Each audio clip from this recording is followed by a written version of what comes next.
shack. It's like an anchor job that keeps me in one place. Otherwise I'd be travelling country to country to country endlessly. I have to always keep coming back to teach my cutting to different textile design and art and fashion to the students at the Royal College of Art, who are master's degree level students only. It's a postgraduate college. We don't have undergraduates or BA level degrees. Yeah, PhDs, doctorates, and MAs only. So they're a high level of students. But my real love is travelling, and I do love just getting away. The reason I got into video is that as a student I was actually very quiet. I didn't like standing up talking about my work, and the idea of standing on a stage in front of your peers would terrify me, and it terrified me for a long time. And so I started getting interested in video because video, not least during my degree course, my 4-year Witherspoon degree, they had an old TV studio that I was allowed to go into and start using some of the equipment on and begin to learn how to edit video. But this was analog video, it wasn't digital video like you use now, like you have on your phones that you can very quickly copy paste around. It was on big pneumatic tapes and sometimes cine film. You had to sometimes physically cut and rejoin, and that sometimes you had to use quite clunky technology to make it into the rhythm of a video that has a timeline and a flow to it and that works with the music and syncs. So it's quite good learning this very old technique and then slowly updating that as I went through college, learning new techniques of editing and re-editing and changing things together.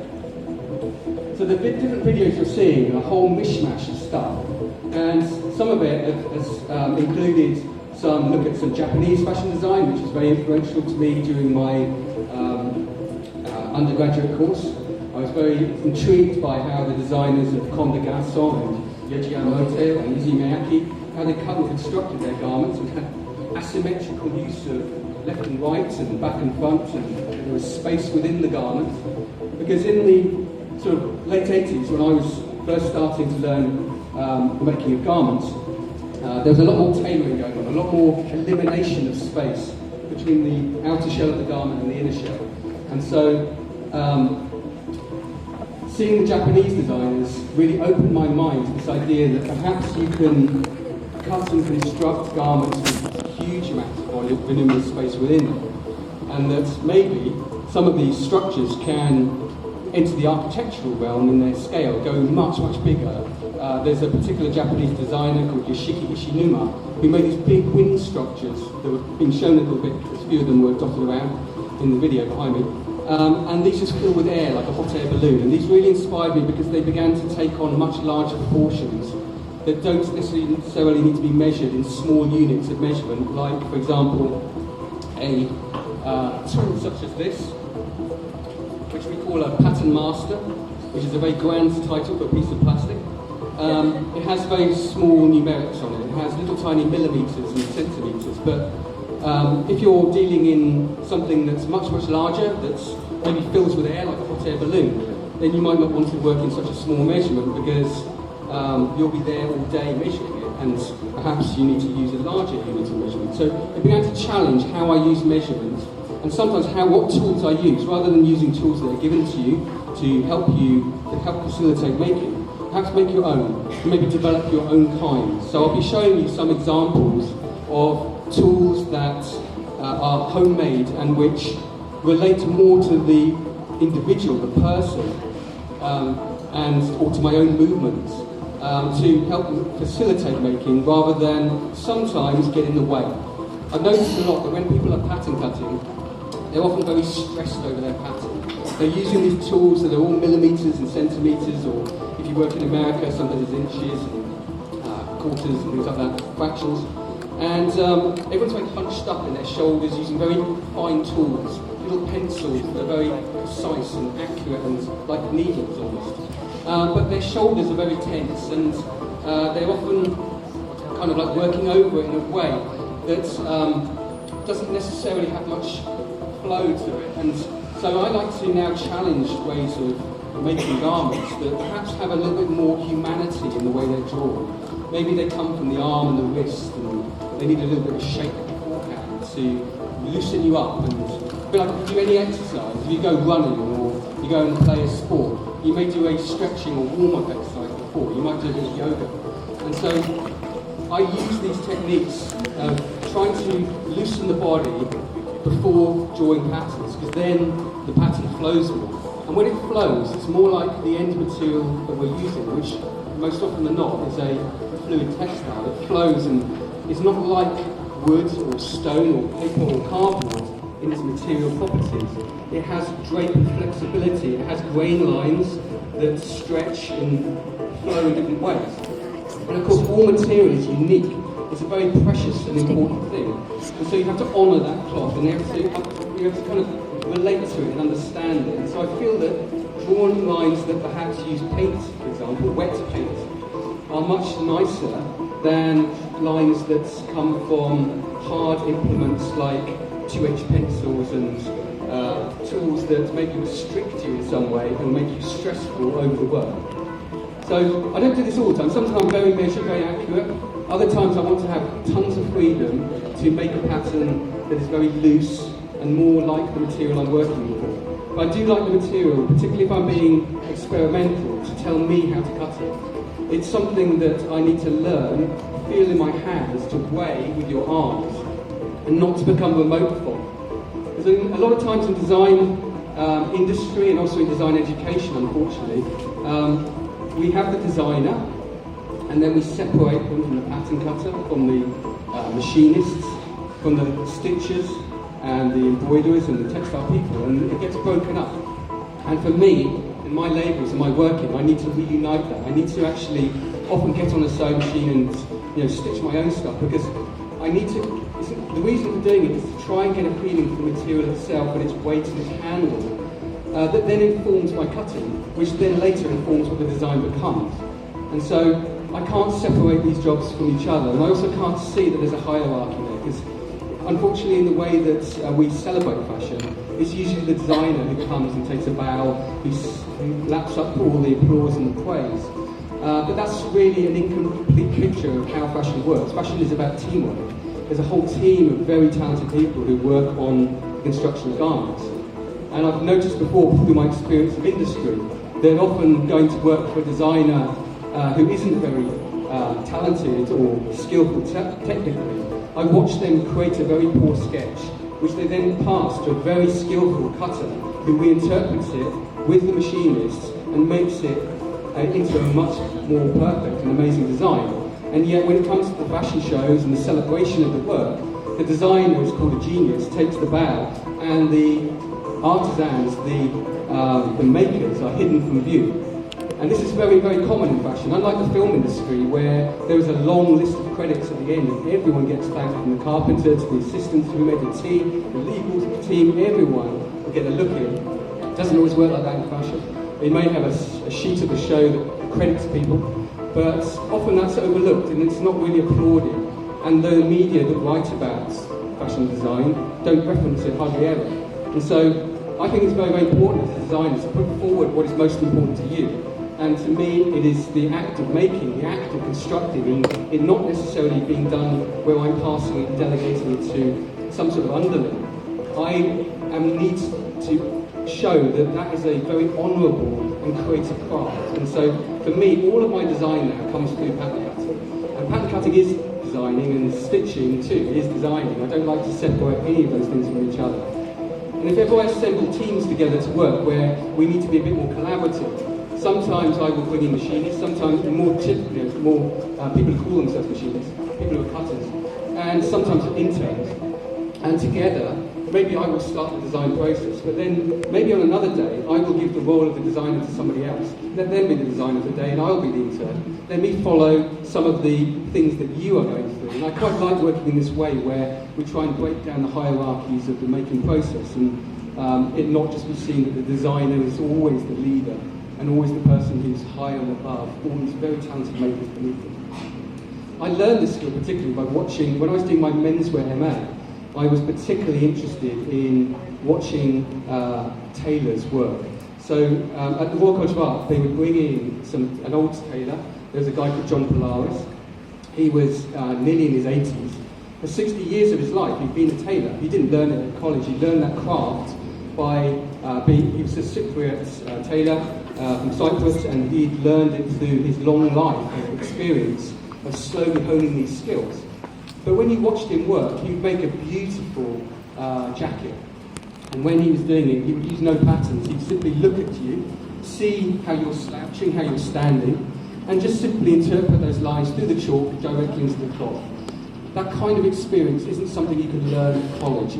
It's beyond college. It's a lifelong thing to understand. So you've got to understand that what you learn here is it's feeding all the things that might come next. But you don't really have to know absolutely everything crammed into this small course that you have. It's a starting point.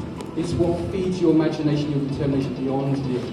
So watching real masters at work is very, very beautiful to observe, to just stand back and watch, and through watching, perhaps some of that energy, perhaps some of that tradition and craft can influence you. And maybe when you do your lines, I call it monkey see, monkey do. It's like you watch, you try yourself. It might be an imperfect example, but if you then do it again and again and again, you become much better at it. So seeing Taylor's work was very important to me, because what they would do is they would their hands would be useful throughout the whole process. And these aren't cold hands. These are warm human hands that sweat, that have moisture. They're not robots. They're not robotic. They're not cold steel or metal.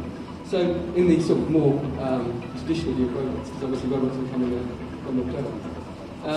But a human hand that sweats is able to wrap and to move the material over itself. And when you're stitching, some of that moisture is very important in the making of, say, a beautifully set-in sleeve, or the roll of a revere collar, to make the fabric flow when it's stitched. And so I love watching the handling of materials, which is why I love seeing the craftspeople here, and how they make things, how they use their hand, what tools they create for themselves that are labour-saving devices, and how connected to the material they are, how at one with it they are. And so just observing this process was amazing, because it's an innate skill, but it's learned through time and through practice. And it's through practice that you'll learn the most interesting things. And here is the starting point that leads you to that will sort of energise you with lots of thoughts and ideas shared from tutors and guest speakers, but also from each other. Like you all get inspired by what each other do, all slightly different and unique to this place as well. This locality is very important. In French couture, we call the artisans, the atelier makers, the tailors, the embroiderers, the seamstresses, and people who stitch garments, they're called le petites mains, which means the little hands of the designer. But usually they're also the invisible hands. They're the invisible hands because they're not seen and they're not celebrated and they're not shown. And I think it's very, very important that in a presentation of a collection that you include the way in which you make, so that it can be seen that maybe this skill of making is something that you can maybe try yourself. What's really funny is this, I just put on the wrong video, and I only just noticed at that point I put on this one, it's a bit similar when it starts. I said I'm going to jump into it a little bit, try and show you a particular.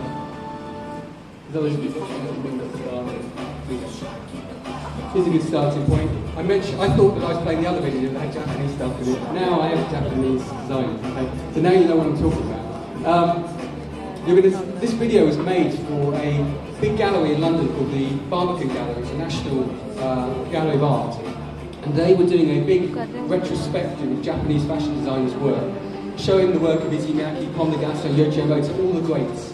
And they asked me whether I would go and do a live demonstration in front of about 180 people. And to do that, the first thing I always think is, okay, if I'm going to stand in front of 180 people, I need a video behind me. Because the video gives me confidence, but also it means that if I falter, if I mess up my lines, if I forget what to say, I can either just turn around and, oh yeah, it reminds me, or I can just shut up and say nothing. And then the video continues, or maybe I can fall over and collapse, or I can run out of the room in fear. But still, video goes on. So the show continues. So I find video a very good way of presenting work, and also very good for overcoming fear of presenting and talking about your work, because it's not limited by having to press a button to advance to the next slide or the next image. It just goes on its own, and it gives you a timeline as well to work to, because if somebody says to you they want you to do an hour-long presentation, you just make an hour-long film, and when the video finishes, you shut up, and then you know when you've sort of reached it. So in here, there's two kind of videos that are mishmashed together. One is the Japanese video, which I was asked to, I went back to my old college, I scanned the books in my library that had inspired me when I was a student. But the other thing that's showing is a whole load of inspirational images.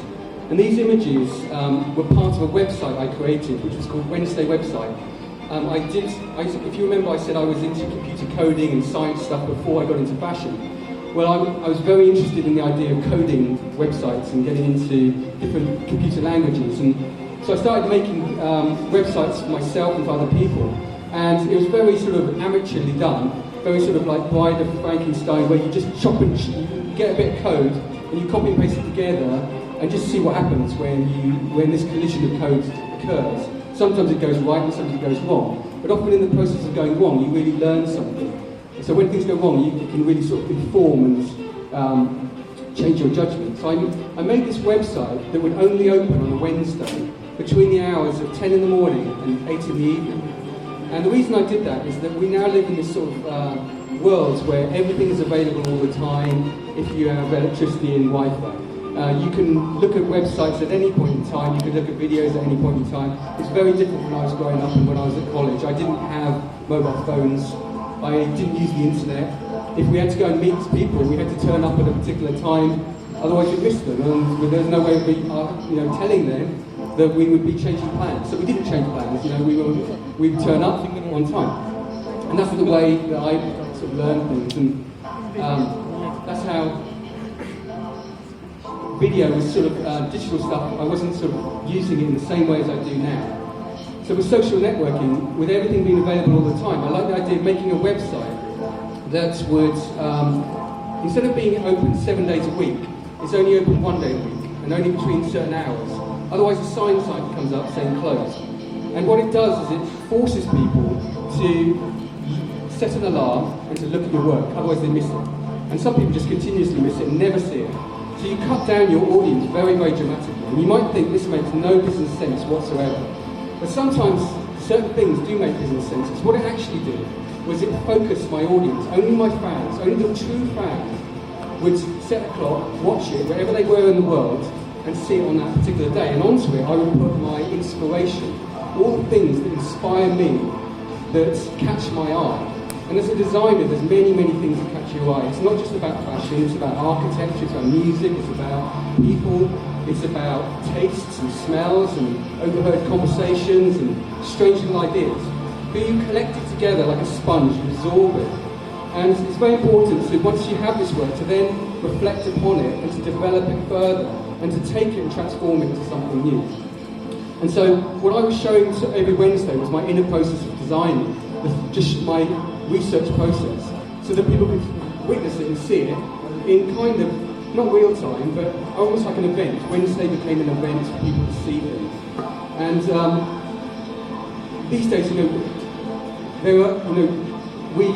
like and we love art and we pin, and it can give a very false impression of who really likes your work, who really follows or understands you, because we're doing it just without even thinking. And also there's robots, and digital robots too, that will give you extra likes or give you extra followers. It's a very distorted picture if you're only going on your digital likes and followers. If you're really thinking about, are these the real people who understand my work? So sometimes you have to find ways to try and cut to the people who maybe might be useful to know and to really humanely connect with, and to one day go along and say hello to them. So what I also did was put online all back in 2001 I put my techniques of cutting and making onto the internet. And back in 2001 I had no idea what the internet was. It was, Facebook wasn't in the UK, we didn't have social networking in the same way. And so I just thought it was this amazing thing called the internet, let's put my techniques onto it and see where they go. And I like the idea of just sharing them, they're free. You don't have to pay anything for it, you can just have them. and maybe see what you make of it. And what happened was then lots of people around the world slowly started receiving these things, and then slowly getting in touch with me, asking me, will I come and visit them? Will I come and collaborate with them in some way?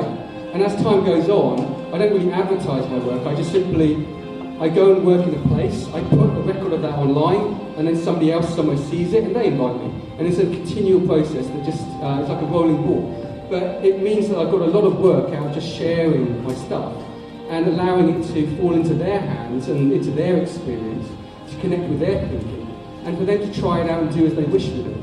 I don't patent my work, there's no patents, there's no copyrights.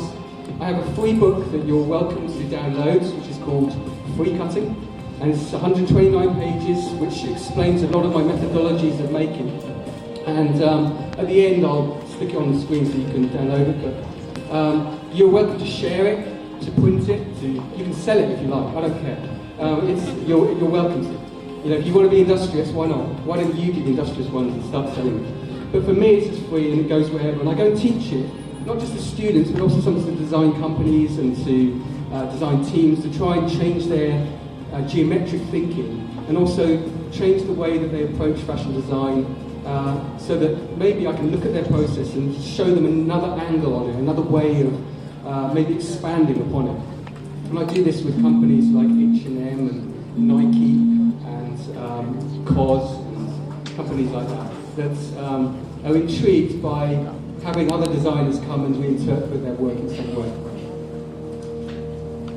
Perhaps at some point in the future I might come up against patents that are put on products that I have inspired and which are in fact subtraction cutting, but which maybe one day maybe I want to limit what I do. But for me, I think that'll be very hard, because I try as hard as possible to make subtraction cutting free and freely available to those people that sometimes invite me to college, but also to audiences who aren't at college or outside institutions who maybe just want to have a look at it and see, and to try it out and see if they can decipher my strange handwriting that it's written in, because it's all written in my handwriting, if you download the book.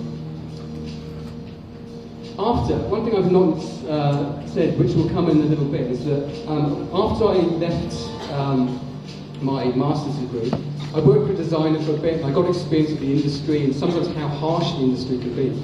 How sometimes designers might shout and scream at interns and makers, talented people, and try and shape them to do the work that they demand. And it gave me real insight into how sometimes under terror the creative people work, and it's something that I'm not proud to see in the fashion industry. I much prefer to see more warmer forms of collaboration where there's respect and not just simply screaming and shouting at people to make them cry. But for some reason, as I learned it from college, it was actually useful for me to see the industry that way, because what it taught me was how not to be as a designer. When I start my practice, I'm not going to work that way at all. I'm not going to be a person that hands drawings to more talented people than myself. I want to be deeply involved in the making process and to gather a team around me and to work more warmly and collaboratively.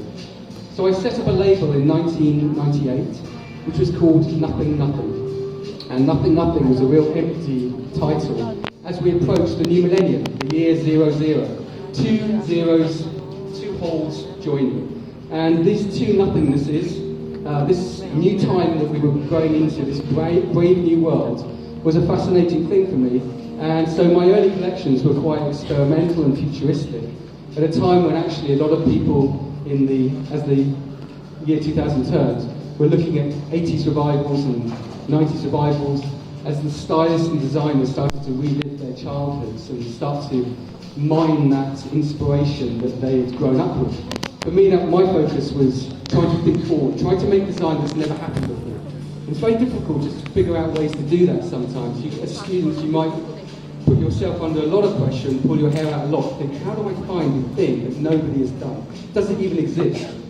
As a student, I was told a lot that there's this idea called postmodernism that we were told a lot of when we were students, that everything's been discovered.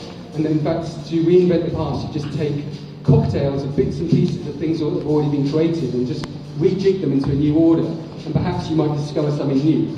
Now for me, I found this super limiting. I love to think that actually that's completely untrue, and I certainly demonstrate that through my cutting, that there's so much possibility of making. There's more costume future than there is costume past, because the past is finite and the future is not. The future continues onwards. And so there are new things to discover, very much so. Here's a fashion show. Sometimes I did catwalks, sometimes I did weird presentations, strange, challenging forms of making that I would show to the VIPs who come to the show. This was, it was called the Red Dress Collection. It was briefly on the screen, you'll see it a bit slower later. And the Red Dress Collection was me making garments, and instead of the audience coming to the show to see ready-made things, I hadn't yet made the collection. It was unmade. And so they were very time-poor, critical people, and I needed to make those garments in front of them to see. And so the reason I did this was to take a risk, to make something live, but also to show the audience that it's not somebody else that's cutting, but it's my hand. I'm doing it, and sometimes I go wrong. And maybe when I go wrong, maybe my scissors slip. Maybe something beautiful happens. Sometimes the mistake is very interesting to see. And so I begin in time, since this first experience of making a collection live in front of an audience, I begin to learn to trust my instincts and to go with the flow and to see what happens. And if it goes wrong, maybe that's a good thing, not a bad thing. I'm going to leap forward to a little thing that's been sort of showing a little bit throughout. And these are different sort of fashion shows. By the way, I've changed my label name several times through the progression of my career. It started off as Nothing Nothing. I had 5 seasons showing in London and Paris and selling beginning of selling a collection to interesting and inspiring people. But then I decided that when people write about you in the media, they think they know who you are, and they sometimes describe you in a way that you do not recognise at all. And there's a lot of media attention in fashion. There's a lot of strange activity and intense activity around you. And so I wanted to try and escape the definitions that were being placed on me as a designer and not be described like other designers. So I decided to get rid of my label. So I sold it on eBay for £1. All my patterns, my trademark, everything, just got rid of. And it was on a day called Buy Nothing Day, which is an anti-capitalist day. And the reason I was doing this is my love was not for the commerce or the money of it, it was for the making. And I wanted to reinvent the making process. So the first thing you do is you get rid of your patterns. Your patterns are the things that you follow each season, that become part of the next thing, and which become adapted, and which evolve. So when you get rid of them, it forces you to have to find another style, another way of working. So I started a label called Julian and. Julian and who? A question mark, an unknown, a collaborative audience. In fact, it's everyone that I go and show subtraction cutting to. Everyone becomes, they get to see it, they get to, if they want to try it out. If I've got longer with students, like later this week I'm going to be doing a class with students where we make things step by step and they get to try it out. They therefore become my collaborators, so it's Julian and the class here. I like this idea of having a cumulative label. So in a minute there's a guy that's going to be lying down. I help a lot of designers, by the way, in the way that they set up their label. Earlier you might have seen me drawing around this person. Now this person is a guy called Timo, and he's a professor of sustainable fashion at Parsons in New York. And he was one of the people who received my pattern cutting that I put online for free back in 2001. He and another person called Holly. And Holly was working in New Zealand, the other side of the world. And she invited me to come from London all the way to the other side of the world, and for Timo and myself to collaborate with her on making garments that use zero waste. Garments that have no material waste in them, and no scrap. And we'd never worked before, we'd only communicated via email, and sometimes when you start working with somebody new, it's sometimes difficult to know where to begin. What do you start with? And it just so happened that Timo's luggage got left behind in London. And so he arrives in New Zealand, the other side of the world, and he has no clothes to wear. And so I say to him, oh, you can wear my clothes. And he looks at me, and he's much taller than me, and he's like, I'm not going to fit into your clothes, short ass. So I think, oh yeah, for the first time I realised he's a different size to me. I hadn't even thought about it until that moment. So I thought, okay, well lie down on the floor, let me draw around you. And so when I draw around Timo, it allows me to create a tool. It allows me to create a pattern first of all, but it also allows me to create a tool. So here's the pattern. The pattern is in the shape of Timo, it's in his dimensions. it allows me to think in his dimensions, to be a bit clearer about what size he is. But then I'm able to make a tool. Here's a tool. It's a tool based on an arm, a human arm. And that tool is very useful for making what kind of garment? Maybe a sleeve. A sleeve relates to an arm very well. So rather than make a shirt or a jacket or a coat or anything in particular, I thought I'd start with a sleeve, but maybe I can then figure out later what it joins to and what it becomes. So all I'm dealing with really is sleeve is just a tube. There's nothing more complicated about that. And but rather than use a tool such as this, which has millimeters and centimeters on it, and doesn't relate to Timo, these aren't Timo measurements, I'll make you a tool that does relate to you, that you can maybe wrap around your wrist, or that you can maybe make marks on, that will relate to Timo himself. And then that's a useful thing to make a sleeve for. So then I made a sleeve. It's a very quick experimental sleeve. And here's Timo, and he's wearing a Qantas t-shirt because that was the only thing the airline gave him when they lost his luggage. So I make a sleeve for him, and here's Holly beginning to get involved in the collaboration. So this problem of him losing his luggage became perhaps useful, and perhaps the problem that we had to solve. Let's make some clothes for Timo to wear. So that's where it began from. So Holly starts to make a very interesting zero-waste jacket, where when we're three of us are working and cutting independently, we sometimes have a piece of waste, and we might throw it on the floor. But if we were to do so, we would go and cannibalise that piece. We'd go and pick it up and use it in our own work.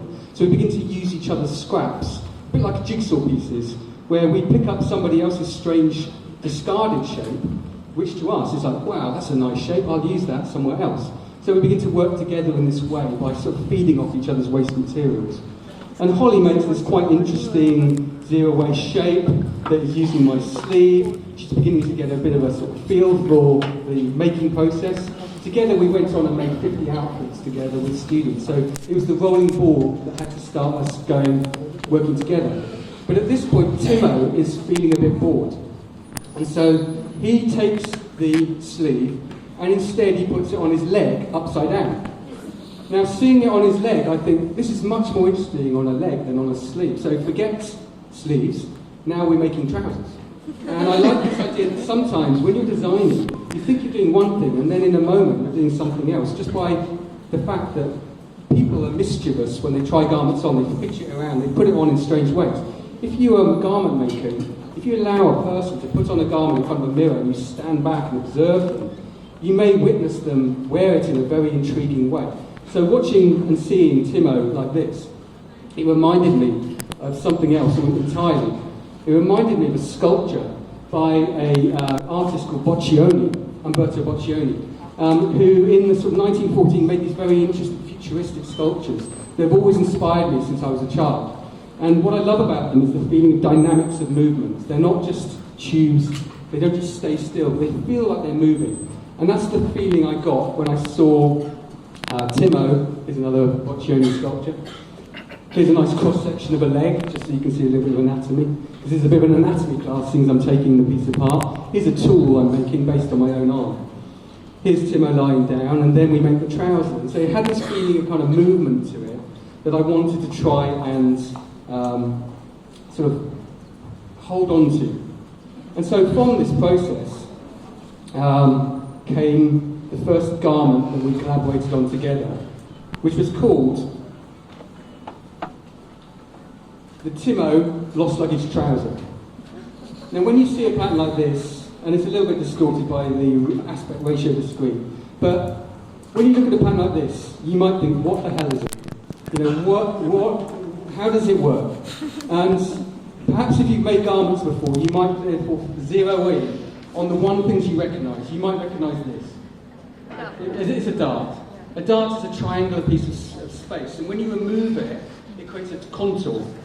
So I don't know how easy it is for me to do this, but I'm holding this mic. One sec.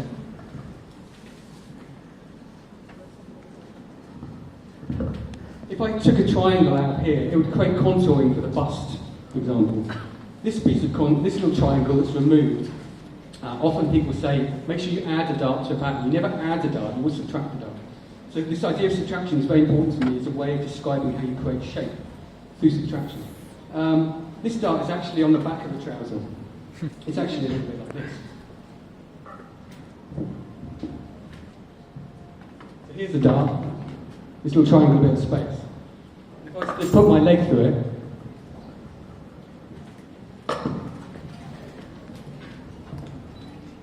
it's like a little one-piece pair of shorts. That little bit of triangle space, when it's removed, it helps make a contouring to go over the bump a little bit more smoothly. So this seam here is the crotch seam that comes around. Actually, this pattern is lying on its side. It's what I call a sleeping pattern. Because what I tend to find is, in pattern cutting, people always orientate patterns in certain ways. So they read them a bit like reading a book. And when you read a book, you read it the right way up. And you make it stand up. And when people design clothes, when they draw them, they often make it on people that stand up. They often work on a mannequin that stands up straight. When they make patterns, they have a bottom and they have a top. And they orientate it towards themselves so that it makes sense that way. Sometimes I see people doing digital pattern cutting, and because digital pattern cutting is on a landscape-shaped screen, people often will pattern cut sideways, because you can fit more in. But I noticed that when there's a whole room full of people doing digital pattern cutting, they're doing this a lot. Because they're trying to just sometimes flip it the right way up, and they're getting later in life injuries in their neck. So this is just a common thing, that people feel that patterns have a right way up. But you see, I have this thing called dyspraxia. Dyspraxia is a form of dyslexia. I get opposites easily confused. Lefts, rights, up, down, on, off, back, front. These are terminologies that are used endlessly in fashion. And also, if you throw numbers at me, I won't take them in initially. I need to really write them down and to understand them. I'm very good numerically, I'm very good mathematically, but not when it's just simply put into a word and spoken. It's through the act of writing that I really begin to learn. My hand helps me understand and make a picture in my brain of what the thing is. Typing it doesn't seem to go into my brain in the same way. So I get very confused by this, and this has been something I've only discovered really in later life, that I teach a lot of people who also have dyslexias and dyspraxias, and who sometimes get confused by they think they can't pattern cut because they're not very good at mathematics, or they get numerics confused, or left, right, muddled up. I actually find I can teach those students very, very well, because I too have that kind of, I don't like to call it ever a disability. It's actually a gift. It's a skill, because it's very, very useful to me, because what I've been able to do is develop my own way of working, but it's very disorientated. Sometimes it's on its side, sometimes it's upside down. Actually, often when I design, I'm floating above it, like a bird. Imagine being above the human being, looking downwards. And I like to be from this perspective, because as a pattern cutter, it's a very useful perspective to look down on the pattern. And when I take this garment apart in a minute, we will look at it both as something that stands up, we will look all the way around it, 360 degrees, like a spiral, but we'll also see what it looks like from above, from an aerial angle, because that's the angle I tend to design it from. And this can be quite confusing for some people. I think it's mainly because when we learn geometry, we often think of flat maps to describe certain spatial things such as territories. We might say north, south, east, west. And sometimes people think that we might call ourselves Westerners, we might call ourselves Eastern, we might say we're Northerners or Southerners. But actually for me, that's a very poor description of where we live, because we actually live on a three-dimensional object, a globe. And of course, the more north you go, keep going, and eventually you're going to end up in the south. Yeah? And the more west you go, eventually you're going to end up in the east. And it's the same with the human body. The more you go towards the left, eventually you're going to end up on the right. So there's a certain amount of, my patterns have strange confusions between back and front and left and right. Not because I'm confused by it, but because that's how three-dimensional objects are. We are, as bodies, very complete. We're not fronts and backs. We're not a kind of a two-dimensional object. We have a real movement around us, but also we have asymmetries and bends and slouches. And unless you are from a generation where people have strict military service, we do not stand up as perfectly as we ought to. We have our slight, more relaxed bodies. So I like to incorporate these. I like to encounter them and to work with them rather than to work against them. They're very important things in my design process. So this is made from the top part of a pair of shorts, joined, because once upon a time in the development of this garment, it was a sleeve that Timo put on his leg upside down. So So the crown of the sleeve, this little bit here, this curve is called the crown, has ended up down the bottom, and actually it flips out to become the very bottom of the trouser. So I like the fact that once upon a time this trouser was a sleeve, and that we leave that in the pattern to show that that once happened. There's also a series of holes, and actually these holes are big enough for your leg to get through. So they're leg-shaped holes, and they have a connection with each other. These two belong together. These two belong together. When I'm cutting the garment apart, I'll be explaining to you how by joining holes together, it begins to create very unusual shape around the body, or around the leg, or the arm, or the limb, whatever it is that's passing through it. The simple thing about garment making is that we're just dealing with tube. There's nothing more complicated than that. A tube for the arm, a tube for the leg, a tube for the torso, a tube for the head if it's a collar, or that's the basic geometry. So once you know that a tube can do, that you can maybe twist the geometry of a tube in a different way, you can apply that to all different parts of the body if you wish. It's up to you. But also I sometimes teach it to architects who instead make soft structured building and shapes from it, or product designers who make lampshades or any sort of hollow vessel. So these geometric ideas can be used by anyone. Last week, for example, there was a steelmaker who is a sculptor who was using, I gave him a cutting class, like a bit like the one I'm giving you today, where I reverse engineered a shape. And he made a sculpture out of steel with holes cut in it. It's called the dressmaker.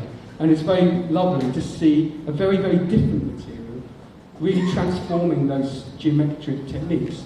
Your material really is what is your power, and what it is that really informs your design. So it's really interesting to see when people take it to very different shapes. Here's the left and the right leg. The holes that are removed are used by Holly to make collars, so that we try to use every part of it. It's something that sometimes I don't quite know what the waste will be used for, but I hold on to it and find a use for it, often either at a later date, if I don't have an immediate idea as to what it is it will be used for. So when you're working with somebody else, then they can be cleverly trying to figure out where the waste gets used. So therefore it's very good for teamwork. You often will make garments and create lots of waste, perhaps or other objects. If you're other designers that don't make garments, if you're product designers or architects, or there may be things that you make that have waste materials. If you hold on to them, sometimes those shapes might be very useful at other points.